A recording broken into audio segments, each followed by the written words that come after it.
से आए हैं और परफॉर्म करने वाले हैं।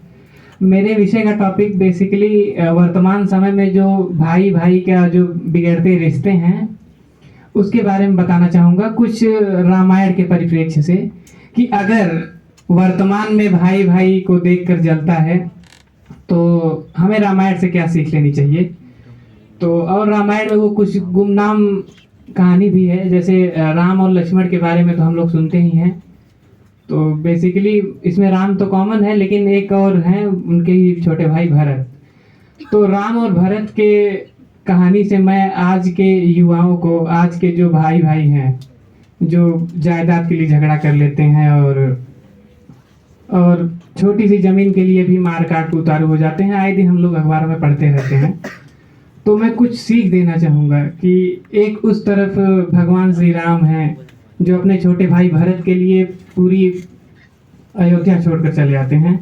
तो एक कहानी बेसिकली इसी पर आधारित है कि जब भगवान राम वन को जा रहे थे तो वो वन देवी से प्रार्थना करते हैं और वन देवी से कहते हैं कि हे वन देवी, मैं जिस रास्ते से आ रहा था उस रास्ते में कांटे बहुत थे, तो कृपया आप उस कांटे को हटा लीजिए, क्योंकि मुझे जरूर यह पता है कि भरत मेरा छोटा भाई जरूर आएगा। तो कहा कि हे प्रभु, मैं कांटे को तो हटा लूँगी। तो अचानक उनके अंदर एक जिज्ञासा हुई कि कहा कि मैं प्रभु, मैं आपसे कुछ प्रश्न कर सकती हूँ इस बारे में। तो भगवान श्री राम कहते हैं हाँ हाँ करिए। तो उन्होंने कहा कि भरत सूर्यवंश के इतने बड़े राजा हैं जिनकी चतुरंगिणी सेना है, तो क्या वे इतने कमज़ोर हैं कि वो कांटों पर चल के आप अपने भाई के पास नहीं आ सकते? कहें नहीं नहीं, भरत कांटों पे चल के तो आ सकता है, लेकिन जब उसे कांटे धंसेंगे तो यह सोच के वो रो देगा कि मेरे भाई को भी इसी प्रकार कांटे धंसे होंगे। तो आप उस प्रेम को देखिए। तो और एक दूसरी कहानी मैं भरत के लिए बता देता हूँ कि जब हिमालय पर्वत उठाकर हनुमान जी जा रहे थे तो भरत को लगा कि अगर यह पर्वत गिरेगा अयोध्या पे तो वो अयोध्या पूरी नष्ट हो जाएगी।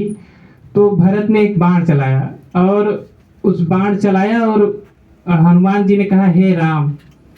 तो भरत जी ने कहा था, भरत जी जो कि 13.5 वर्ष से उनके भगवान श्री राम का नाम नहीं सुने थे, अगर वो किसी ऐसे गुमनाम व्यक्ति से नाम सुनेंगे तो उनका हृदय जो है, उनका शरीर स्पंदित हो चुका, कांप उठा।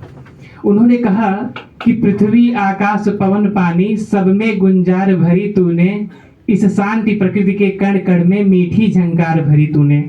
और एक दोहा भी प्रस्तुत किया। उन्होंने कहा कि बोल बोल है बोलने वाले, फिर से बोल, फिर भर दे इस बोल से मेरे मन का डोल। तो मैं बेसिकली यही आपको बताना चाहता हूँ कि वर्तमान में जो कि भाई भाई की आवाज़ नहीं सुनना चाहता और उधर कांप उठते हैं, वो रो उठते हैं। और धन्यवाद। बस यही था कि भाई भाई मिल कर रहे हैं।